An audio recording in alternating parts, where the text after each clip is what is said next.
They call it the dead stretch, the grizzled old timer on the stool beside me in the diner said. A sun-beaten John Deere cap was pitched slightly on his whiskered head. He punctuated this with a slurp of coffee, which he drank like a dog takes water. Lifting the steaming mug to his lips for his tongue to dart in and out like a shriveled worm, helping the Java into his leathery mouth. It was too late to care about the time, but well past dark.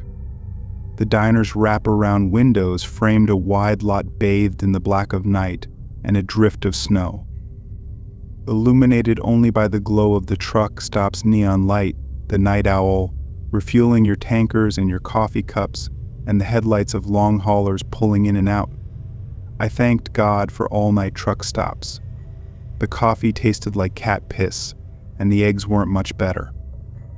But it was a glorious break from the endless hours of corralling 80,000 pounds of long-haul truck across the country. The dead stretch, I asked, puzzled.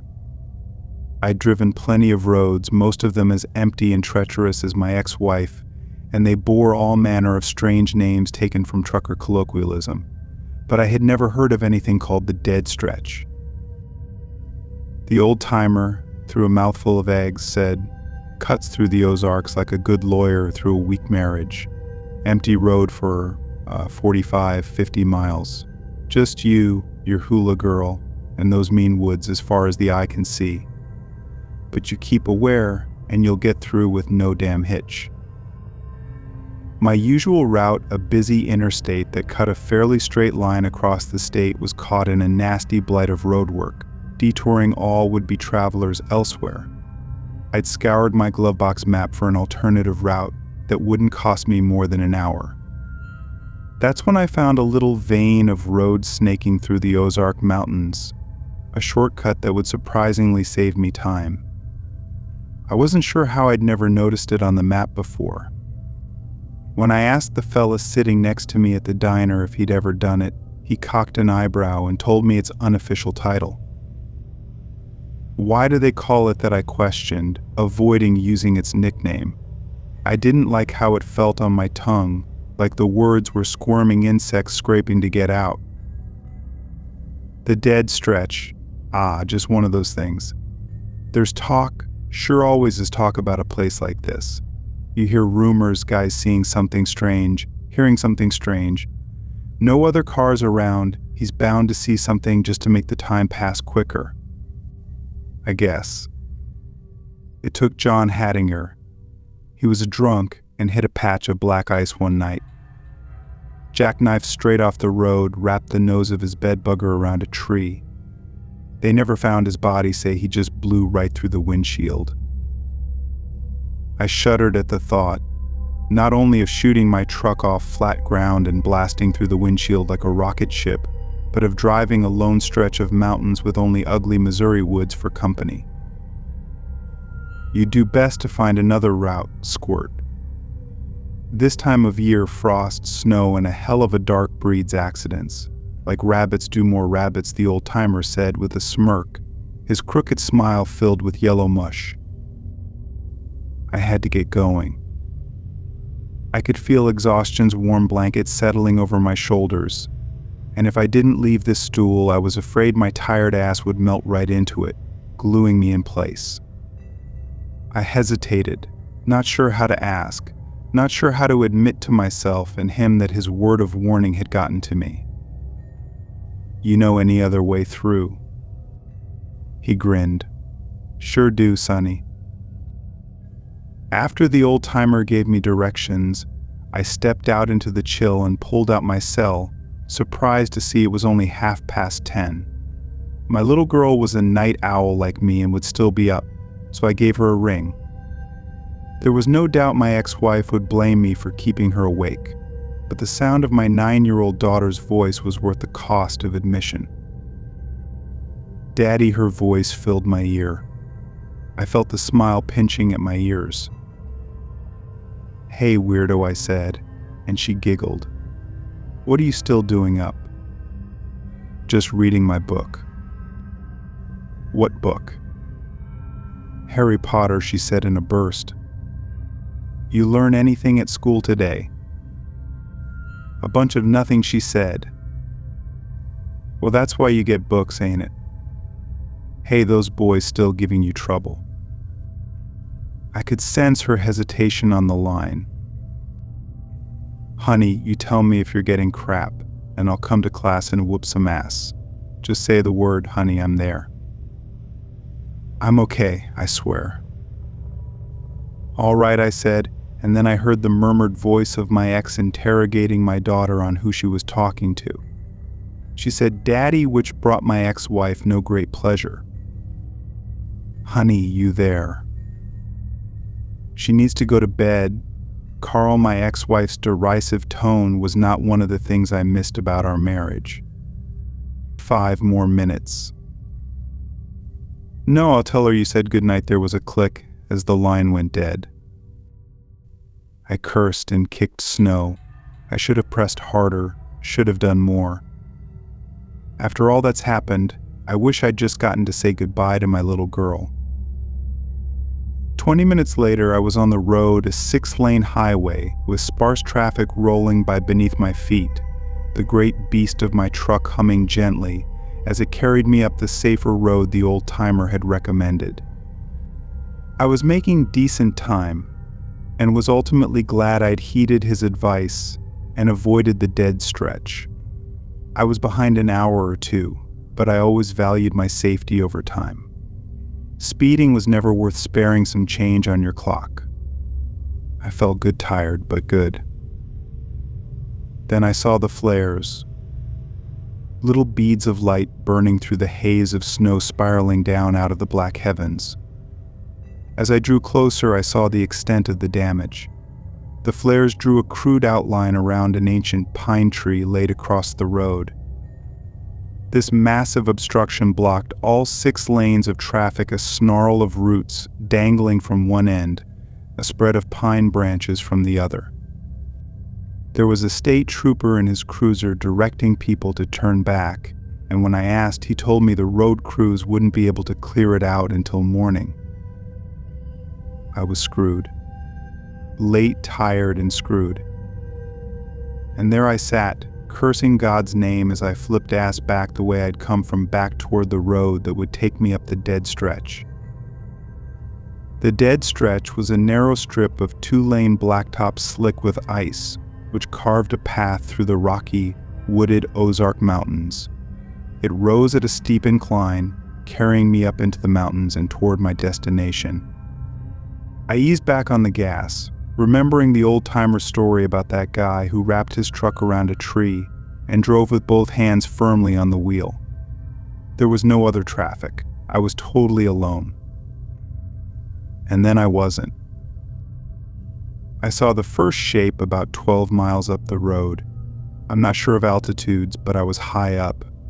The road curved here and there to accommodate the craggy landscape, and a high-visibility metal retainer ran along my lane, which stretched along a sheer drop. The snow had thickened, well on its way to becoming a full-blown blizzard, and my visibility was shrinking to the 15-foot cone of light my brights lanced ahead. I was approaching one of those curves in the road when I saw it. The road, which was planning to take a harsh left just ahead, ended abruptly in a collage of high-visibility warning signs telling me to turn. I had plenty of time to make the curve, so I eased the gas even further back, slowing to a crawl. That's when I saw the spider-like shape skitter over the reflective signs. It was alive and quick, moving on a multitude of stick-like, jagged limbs that carried its furry brown body like a monkey from here to there in the blink of an eye. My headlights caught its eyes, and they glowed, and then it was gone, slithering over the signs and disappearing down the face of the cliff. My heart shot into the red line, thudding in my chest like a racehorse. I could feel my throat tightening, could feel fear squeezing my heart in its icy grip. My truck was still shooting forward, straight towards the edge of a cliff and the thing I'd seen. I pumped the brakes in time, skidding safely to a stop. Without the thrum of my engine, the howl of the wind tightened, beating on the sides of my cab with a frozen fist. As I sat there, knuckles white, hands wringing the steering wheel, trying to process what I'd just seen. No, I certainly hadn't seen anything. It was late, it was dark, and I was running on empty with only cat piss coffee to keep me. There was a thump. The sound came from the roof of my cab, hollow and powerful, like something had dropped onto it. Something big, something very big. The roof of the cab rippled, buckling under the weight of something colossal. I felt the frame shiver beneath the added weight, and I quickly threw my truck into gear, gunning it forward, veering through the curve, the weight of this thing shifting as I took the turn hard. There was a scrape along the side of the truck as this thing fought to stay on it, claws scrabbling along the side of my trailer, nearly peeling back my cab. The dark, hazy outline of it reflected in my side mirror, bristling with fine hair and a multitude of legs as it lost its grip and flew off the side of the trailer, disappearing into the wall of snow that enveloped the world beyond my windows. I couldn't feel the tips of my fingers. My heart was drumming faster than a teenager getting laid for the first time. I shifted gears and kept my foot down on the gas, the truck roaring as it barreled down the next incline. It couldn't have been real. There's no way I saw what I thought I'd seen. No creature like that could exist. Not in the mountains of Missouri, not anywhere on Earth. Not anything that big, that fast, that violent. I was sleep-deprived, overworked, and losing my mind, driving a truck down a winding road as a full-blown blizzard swirled around me. I must have imagined it. I had to have imagined it. That's what I was thinking when I felt the second thud, heard the scrape of claws against the roof of the cab, followed by a long screech that made my bones tremble. It had leaped back onto the trailer. And this time it wasn't letting go. I gripped the wheel as the thing on the trailer worked its way toward the back, scraping the sides of the truck, like it was tearing away at the metal with its horrible claws. I don't know what kind of spider or monkey or goddamn horror show this thing was, but I knew I had to get it off my truck before it shredded it to pieces. I swerved violently, kicking up dust and snow, but the thing wouldn't fall off. I knew I was going to die here on the dead stretch, where no one would find my body until spring thawed me out. I saw headlights piercing through the snow. At first, I thought they were in my rearview mirror, which didn't make sense because nothing had passed me, but as the lights drew closer, I realized they were coming from behind. They were coming from the oncoming lane just ahead of me. A pair of headlights cut through the snow, growing in intensity as a massive 18-wheeler bore down on me. In an instant, I knew what I had to do. I waited until I was close enough, and then I slammed the brakes. My rig shrieked as it protested the sudden stop, tires screeching across the frozen asphalt as I forced the truck to a standstill. The thing on the back didn't have time to adjust, and I felt the trailer bounce as it was forced forward, flung ahead and right into the path of the oncoming rig. I couldn't see what happened next, but I heard the sickening impact as that oncoming truck plowed into the thing. There was a loud crunch as metal met flesh and bone, the other truck's horn bellowing as it careened past me. I saw the twisted wreck of the monster's body flung across the road, twisted, broken, and tumbling into the darkness. The other truck swerved wildly, struggling to maintain control after the impact. I sat there, numb with shock, my heart still pounding as I watched the other rig's taillights disappear into the night. It was over. I was safe, but I knew I would never forget what happened on the dead stretch that night.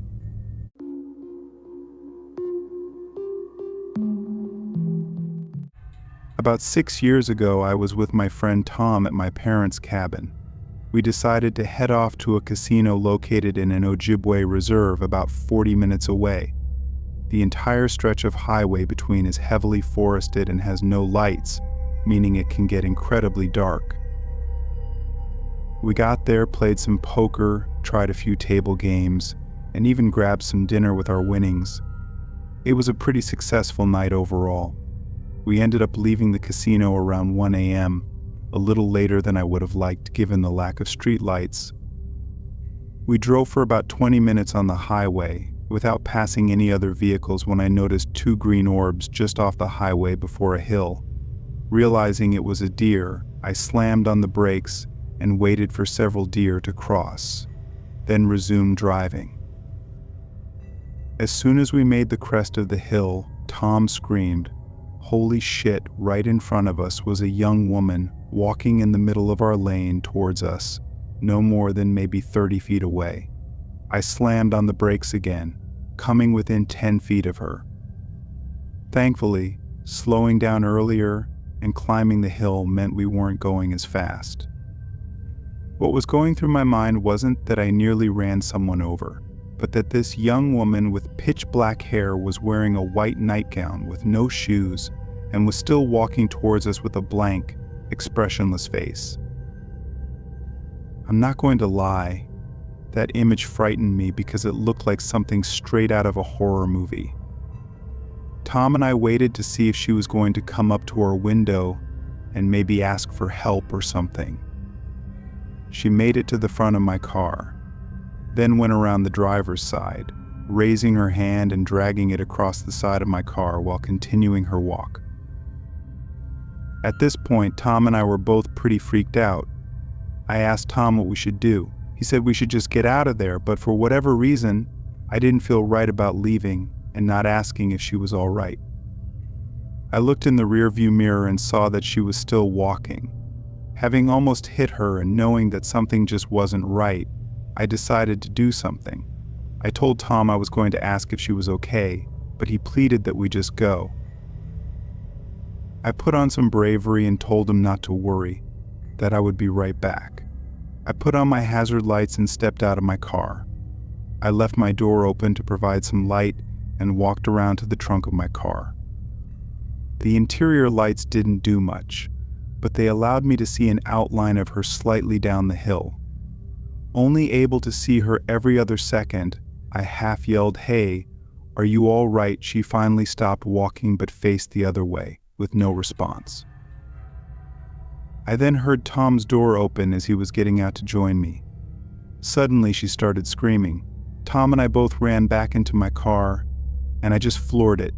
I got a lot of shit from Tom for the remainder of the ride back to the cabin. I haven't seen or heard anything like that on the highway since then, and I'm pretty thankful for it. That was the creepiest moment of my life.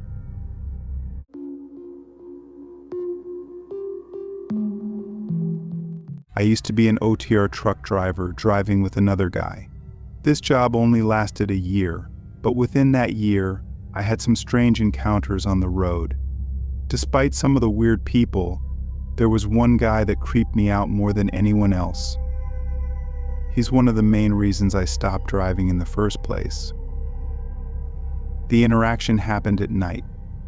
We were driving a load down to California, set to arrive the next day. That night I arrived at a rest area in Arkansas at about 3:30 a.m. I had just finished my drive time and was set to take my 10-hour break. It was dark with light rain, and the rest area was down a bit from the highway and completely encircled by trees, creating a perfect spooky atmosphere.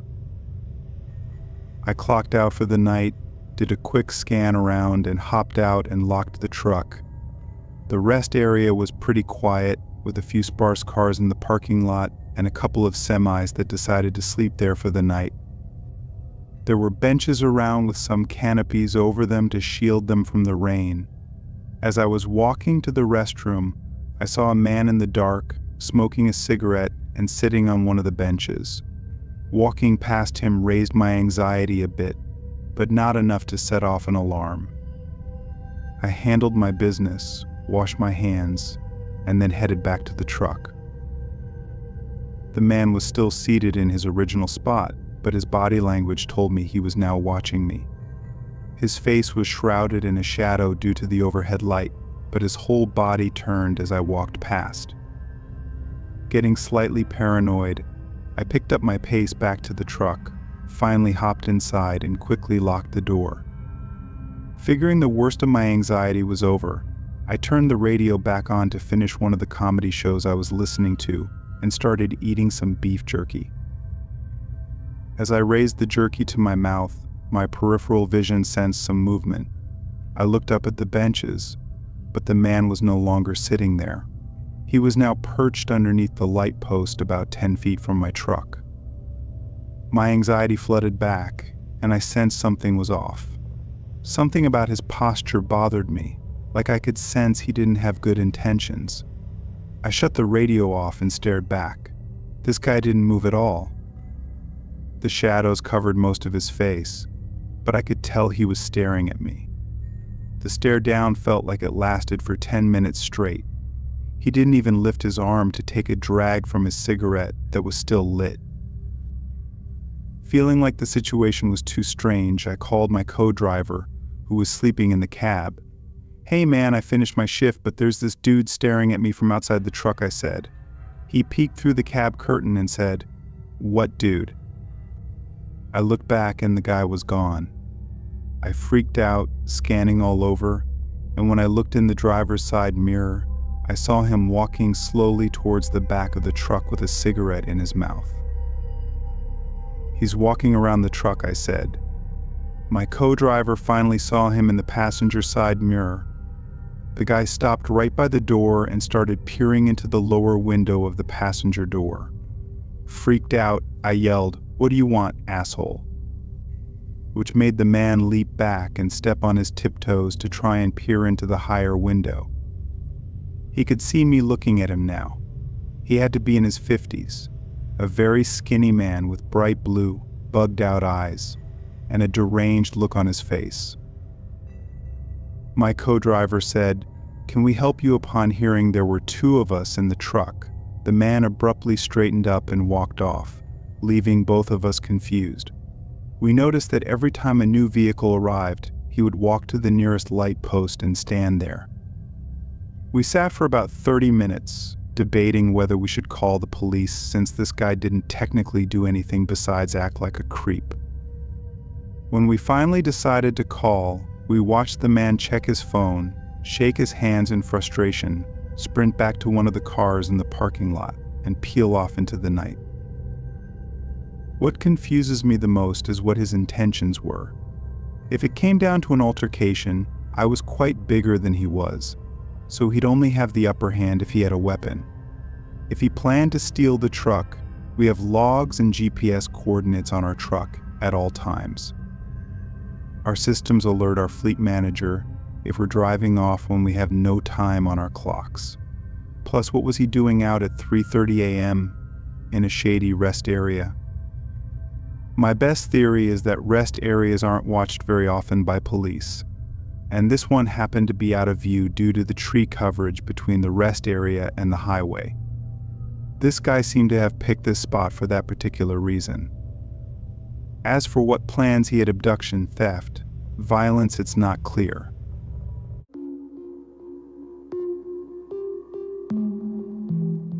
Our father was actually born in Mexico and moved to the US for a chance at a better life. There, he met our mother, and they moved to Oklahoma together, where they had us and our little sister, Monica. My father was an avid hunter and camper, and just an all-around outdoorsy type. We both have wonderful memories of us all camping, and even our boys' trips of the three of us hunting. In the early 2000s, my father passed away due to heart complications. We were all devastated, as he really was the rock that held us all together, truly a family man. After we all took nearly a year to grieve and feel sorry for ourselves, our mom convinced us that it's not what our father would have wanted. We knew that we needed to move on for him, and that's precisely what we aimed to do. So for the anniversary of his death, we decided to continue his tradition of father-son trips and drive down to Mexico in order to sprinkle some of his ashes in his hometown. Our planning was very meticulous. We knew what essentials to pack and what would just take up space. We took our camping gear expecting to be sleeping under the stars, not in hotels or at least in the back of the truck. We packed a cooler with simple foods to last us in between, as well as another cooler with water and our dad's favorite lemonade, our little splurge. We set out looking forward to a few days away, a chance for us to heal and move on. The trip started out great. We made a few stops in between to sightsee or to rest. We even got into Mexico with little hiccups on the way. We actually found the exact house that our dad used to live in. The people that lived there at the time of our trip even invited us in and told us about how they actually knew our grandfather, which was how they got the house. It was supposed to go to our father, but he agreed with his father to let the family have it as they were in more need of it. Then he was just another show of how selfless our father was. We sprinkled some of his ashes there, and then we planned to go to his favorite fishing spot that he went to with his father. We stayed in Mexico an extra day just to experience it. We went a few times as kids, but it had been so long ago, and we hardly remembered everything and wanted to see it all as adults. After our time in Mexico, we knew that we had to make our way back home. So we packed everything up and prepared to make the way back. We refilled some of our food and water, but they didn't have a lot of options for bottled water where we were at, so we grabbed what we could and said that we would fill up at the next chance we could get. We had tossed our used bottles, not thinking about refilling them, so we were kicking ourselves for that. Anyways, we still had a good amount of supplies, so we thought we would be okay. But what we did not account for were truck problems that would severely throw a wrench into our plans. As we drove and talked, there was suddenly a loud popping sound and the check engine light kicked on. We could hear a weird gurgling sound and we both looked at each other like, what the hell was that? We pulled over to the side of the road and opened the hood to see what happened. The only problem is we weren't exactly mechanically inclined. Our dad tried to teach us some things, but of all the things he tried to get us to do, we just could not grasp the car thing. It just wasn't our thing, and I think he knew that, so he didn't push it much. We knew how to change oil, but that was about it. We looked under the hood and couldn't really see anything immediately wrong. Our initial thought was to drive it slowly with the hazards on to the next town and to call for a tow truck to the closest car shop. As mentioned, this was the early 2000s, and neither of us had cell phones, so we had no way of calling anyone. But when Alfredo went to try to start the truck, it wouldn't turn over at all. All we got was a weak whirring sound and the lights kicking on. That truck was not moving. We were still in Mexico and the road we were on was pretty empty, previously only seeing 2 other cars on it. We both agreed that all we could do was wait for someone to pass and hopefully stop to help us. We just took it as a time to relax. We sat in the bed until we got too hot and then moved into the truck, thinking the shade would help some. However, it soon became too hot in there as well, so we treated it as another night and set up our tent in the field next to the road. We thought we could at least rest and eat, and if anything, maybe a cop would come by to tell us we couldn't stay there and we could get some help. But I guess that was just us being optimistic. There wasn't a single car that drove by that day or through the night, at least while we were awake. We ended up falling asleep without being disturbed once, and we woke up in the same situation that we were in. We considered walking, but we couldn't remember how far away the last stop was. We'd been driving for quite some time, and by foot it was going to take even longer. We once again decided to wait it out, hoping that it was a fresh day, and surely there would be at least one person. It had been hours, and still nobody was around. By midday, the temps had to be in the triple digits, and we had to stay hydrated with how much we were sweating. However, we didn't have a lot of water left. We had 4 bottles between both of us, and even portioning them, we were running low. I made the decision that I had to try to get help somehow. I filled up the empty bottles with the water from the food cooler and put them in the cooler next to Alfredo.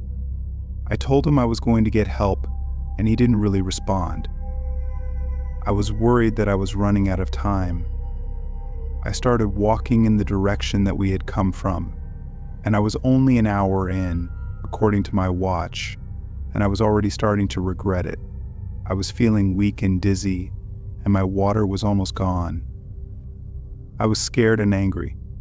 We just wanted to have a good trip with our dad one last time, and we were still hindered. I stopped to sit on a boulder, trying to calm down, when I heard the rolling sound of wheels on gravel. I looked up and saw an old, rickety truck heading in my direction. I was elated but tried not to get my hopes up. It was possible that they wouldn't stop either, but as I weakly waved them over, they surprisingly did. It was an old man wearing a cowboy hat and overalls with no shirt.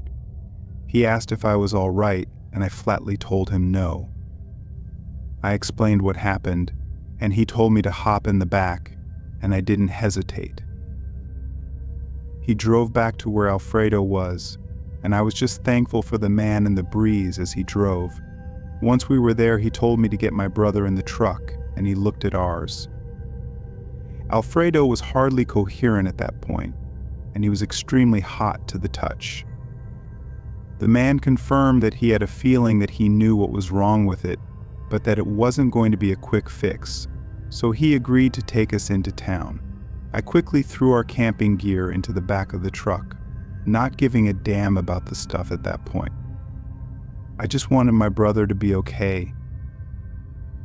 The man drove us back to the town that we passed through, and with how long it took us, I don't think that I would have made that walk. The man said that he was actually planning on picking some things up from his sister a few towns over, and he almost didn't because of how hot it was that day. I was just incredibly thankful that he decided to go for whatever reason he did.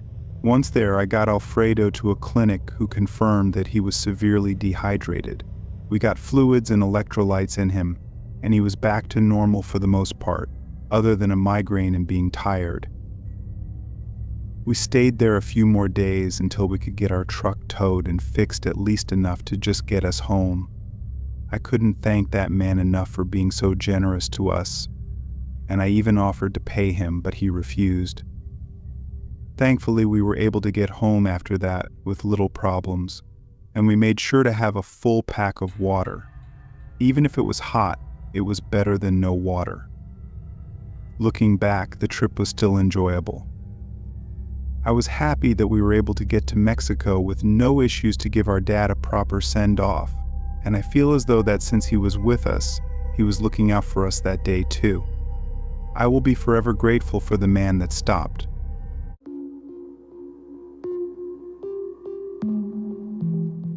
It was my last year of college, and I was burnt out and exhausted but happy to finally be done. As a congratulatory gift, my boyfriend planned a road trip for the two of us and my best friend Cassidy, whom I hadn't seen in a year due to my schoolwork. She flew down to meet us and stayed for a day so she could look around, as she had never been to Georgia. The next day, we set off on our road trip back to Pennsylvania, where I grew up and where Cassidy was still living, as well as my parents. My boyfriend Grant had seriously planned this all out for me, and I was ecstatic. We all piled into his little car, filling the trunk and the back seat next to Cassidy, and we were on our way. We were making great time, even with the frequent stops to take pictures and bathroom breaks. Grant and I even swapped driving duties so he could stretch out.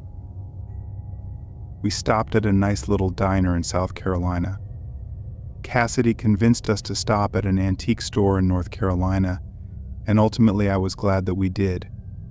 Grant found an old game console from his childhood that we purchased, and he looked so elated to find it. We decided to stay at a hotel in North Carolina for the night, since our excitement and energy were making us crash pretty hard. The hotel was fine, nothing too extravagant, but it was clean and in a nice area. The next morning, we went to the free breakfast buffet before leaving. I was in line right behind an older man. He looked like he was probably in his 70s. He was bald, with a very long gray beard, wearing a pair of jeans and a blue and red flannel shirt, with a pair of sunglasses on his head. He asked me if I wanted the tongs for the hot dish he was at, and I confirmed, so he handed them to me. Then, as I went to grab an apple from the covered fruit container at the end, he turned around and said, "Think fast," and stabbed my apple with one of those little drink swords.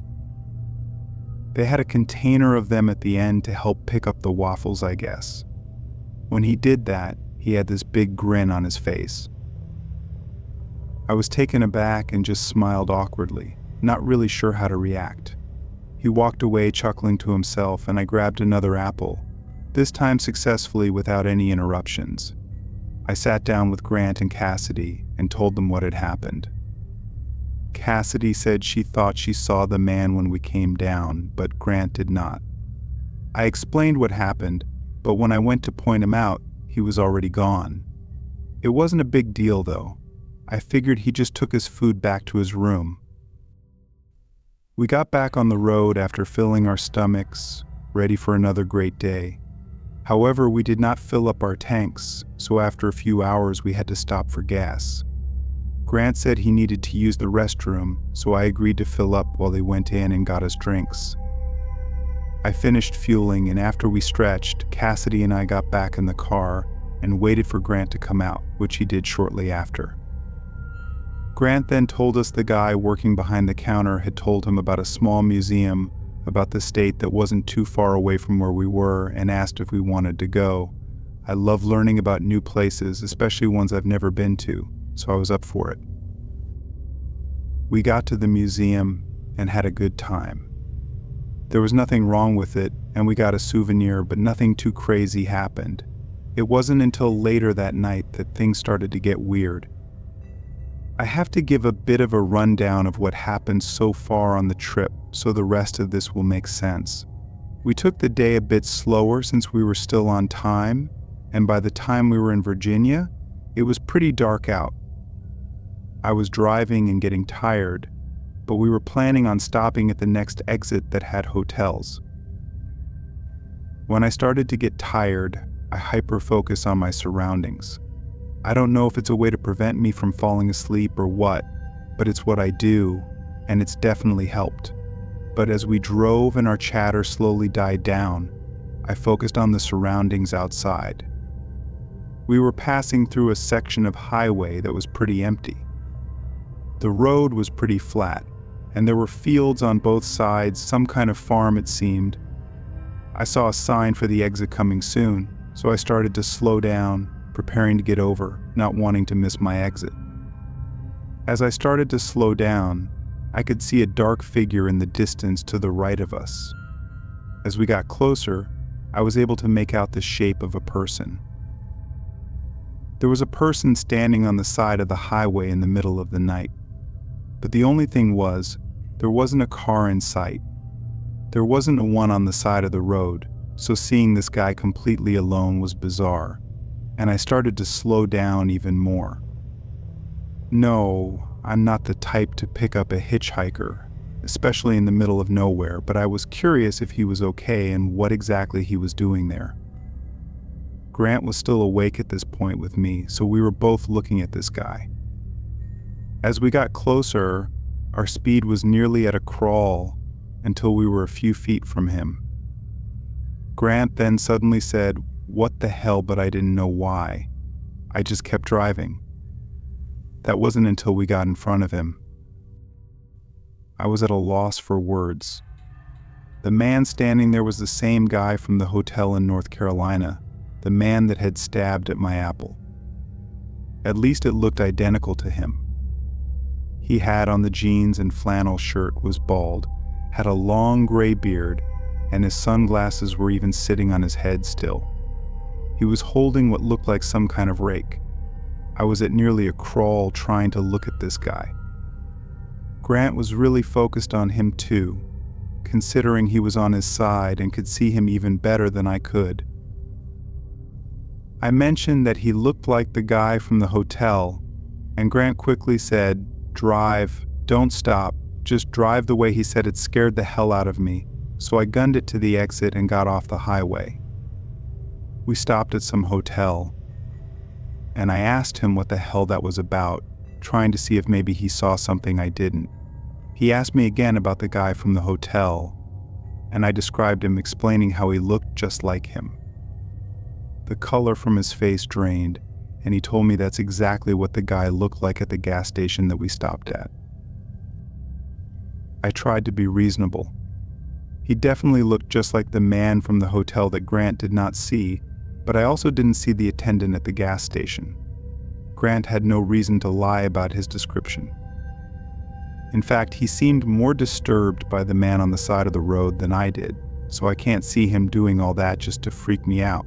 We both agreed that it had to be some kind of crazy coincidence and woke up Cassidy so we could get into the hotel. We got into our room and also explained what happened to Cass, and she agreed that it was bizarre, but otherwise we all kind of just dropped it. The hotel wasn't anything spectacular. We wanted a place to rest and shower, so the quick continental breakfast was welcoming too. We were back on the road and back to enjoying ourselves along the way, talking, laughing, and singing. There was apparently one planned stop close to the border of West Virginia and Pennsylvania, something that Grant specifically wanted to check out. We were kind of torn at that point in our trip. We were contemplating just driving the rest of the way home or if we should stop again.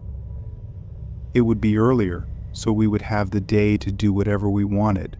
We agreed to stay, and that way we didn't push ourselves either. We stopped at a restaurant for an early dinner and looked up some hotels in the area and made our choice. We picked a pretty popular-looking hotel. The price was decent, and the rooms looked clean. They also had free breakfast and a pool.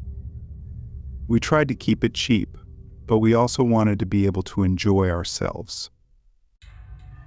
Anyways, we left the restaurant and headed for the hotel, ready to take a dip or maybe a nap. But once we walked to the front desk, I was immediately in panic mode. Standing behind the desk was the same man from the gas station, from the field, from the last hotel. It was the same bald man with a beard, sunglasses, a flannel shirt, and jeans. He even smiled at us. It was the kind of smile of familiarity, like when you recognize someone. When we all noticed him, we looked at each other as if trying to determine if what we were seeing was real. Again, Cass saw him from the first hotel, so now we had all seen him in multiple places. How was this possible? There was no way he could have been following us. Most of our trip was unplanned, and sometimes we were ahead, sometimes behind. The guy was nice, asking us about a room and making small talk.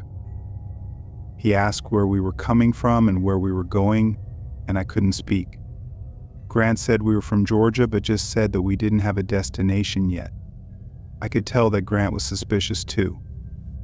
Cassidy then jumped in and asked if he was from another state, and he laughed and said no, saying he'd lived in Pennsylvania all his life. We checked in and quickly walked up to our room, not talking until we were in there. We all discussed what happened, and nobody had an explanation. The guy even remembered me from the first hotel. There was no way it was the same guy. There had to be an explanation. It was late, so we decided to stay. The entire night we all had difficulty sleeping. I was constantly on edge. I tried looking up some kind of explanation, but I got nothing. The next morning we woke up early and just left, not bothering with breakfast. We were back on the road for the last part of our journey. We weren't too far from home, and now we just wanted to get there. It wasn't until that last part that I thought about something the guy had said. He mentioned he had lived in Pennsylvania all his life. I asked Cassidy if maybe she had seen someone similar and just thought they looked the same, but she didn't think so. Grant was the same way. There had to be something weird going on, but I couldn't put my finger on it. I just wanted to get home and not think about it anymore. We made it to my parents' house that afternoon. I didn't tell them what had happened since it just seemed too bizarre. We spent the next few days relaxing and catching up, which made me feel better. The whole situation with the man was in the back of my mind, but it wasn't something I wanted to focus on. I was sitting in the living room with Grant and Cassidy a few days later, watching TV. We were just lounging around, and I was flipping through channels, and that's when I saw him again. The man with the beard, the sunglasses, and the flannel shirt. He was on the TV, and I was shocked. It was a news segment about a missing person. The news anchor said his name was Tom Jackson, and he had been missing for a few days. He was last seen in North Carolina, but there were reports of sightings in other states. I didn't know what to think. I told Grant and Cassidy to look, and we all just stared at the TV, trying to process what we were seeing. How could this be the same man we had seen multiple times during our trip? I felt a chill run down my spine. The whole situation was too strange to ignore, but there was nothing we could do. We called the police and told them about our encounters with the man, hoping it would help in some way. They took our statement and said they would look into it. To this day, I don't know what really happened. We never heard back from the police, and the case eventually went cold. The memory of that trip still haunts me, and I can't help but wonder if we were being followed or if it was just some bizarre coincidence. Either way, it's a story I will never forget.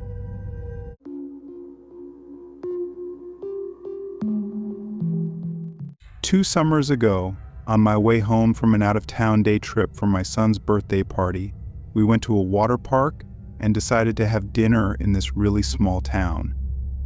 After getting slightly lost due to Google Maps' crappy directions, we stumbled upon a county fair across the street. It was getting dark, and the fair was nearly over, but we caught a tractor pull about to begin. We'd never been to one, so we thought it might be a fun way to top off the birthday trip. We sat on the bleachers and watched for a while. Many families were there, but also some drunk people. I didn't think anything of it. I had my 16-year-old son and a good friend with me, so I felt safe. Deciding to leave before the event ended, we walked back to the closed-room restaurant, got into my car, and set off for home. Backtracking using Google Maps, we took a road I recognized that would get us back home. I noticed a car behind me as soon as we pulled out of the restaurant. It was the only other car on the road, as most town inhabitants were likely at the fair or at home. The car followed us onto the road, which I found odd because it was a desolate, back, hilly road with wooded areas on either side.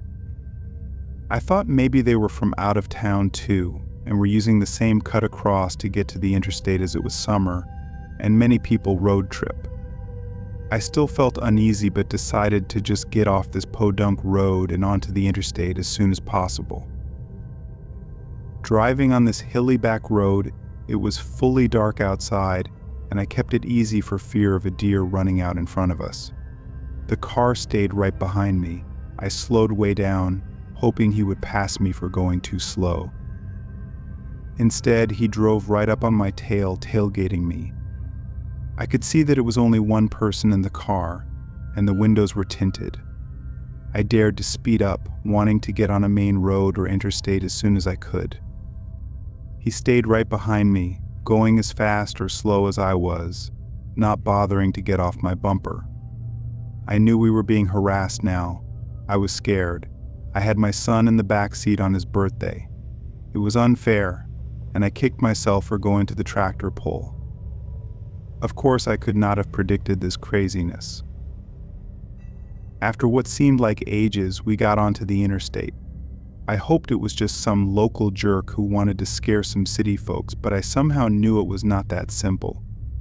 As I feared, he followed us onto the interstate. Even on the interstate, he tailgated us. I slowed down initially, hoping he'd pass us, but no luck. I sped way up, but he caught up and stayed too close. Unfortunately, the interstate was quiet on our side. I had no choice but to keep going. My friend was angry and ready to fight, if necessary, but I wanted no part of meeting this guy face to face, especially with my birthday boy in the back seat. I just kept going and prayed not to get a flat tire. At one point, I got scared enough to lay on the horn while driving, hoping the noise would dissuade him. It worked. He pulled over on the shoulder, and I saw his headlights turn off. I was relieved at first, but we found it odd that he killed the lights. After that, we sped up, and I was flying for home. About 15 minutes passed in blissful uneventfulness. We talked about how scary that whole ordeal was, and eventually started feeling relieved to put it all behind us. Literally, we were about 25 minutes from home, and there were a couple of vehicles here and there, which made us feel less alone on the road. At one point, when the cars thinned out and we were once again alone on the road, something happened that I could not believe. Right next to us and slightly behind us, headlights burst on. He had been following us that whole time with his lights off, staying carefully behind us and waiting for his chance to scare and surprise us. I almost started crying, but at this point I was too angry. This guy had been following us for an hour now. Far ahead of us, I saw the taillights of a semi. I sped up quickly, with the stranger in the car next to me trying to pace us from the fast lane. I think he realized that I was trying to catch up with the semi, so for the first time in this insane chase, he did something truly dangerous and swerved at my rear panel, a pit maneuver trying to push us off the road. I sped ahead and missed him clipping me by inches. I finally reached the semi-driver and got close, hugging the back of his truck as much as I dared and leaving no room for this jerk to cut me off. We went this way for a little while.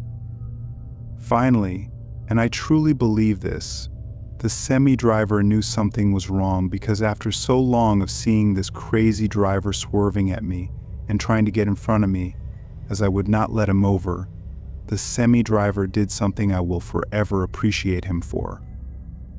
He swerved over into the fast lane and dangerously cut off the stranger's car, and then tapped his brakes. I took it as my cue to speed ahead from the slow lane and try to lose this creep. I sped up to about 90. My hometown was straight ahead. I took a sharp left onto a back street that led to a main road and stopped in a busy, well-lit gas station. Luckily, there was a cop there. My friend got out and explained the whole situation to the officer, and he called for other cars to search for this guy. We left the gas station after calling a friend to follow me to a parking lot where I stowed my car overnight, because I did not want the guy to possibly find my house by recognizing the car. I watched my back for quite some time after that. I always notice that make and model of car in white if I see one on the streets. Thank goodness we got away safely. Now, the most bothersome thing about this story is that the small town where this took place happens to be the hometown of one of the biggest mental health asylums in the Midwest. This thought has kept me awake more than one night, and I still check the papers for stories of escapees.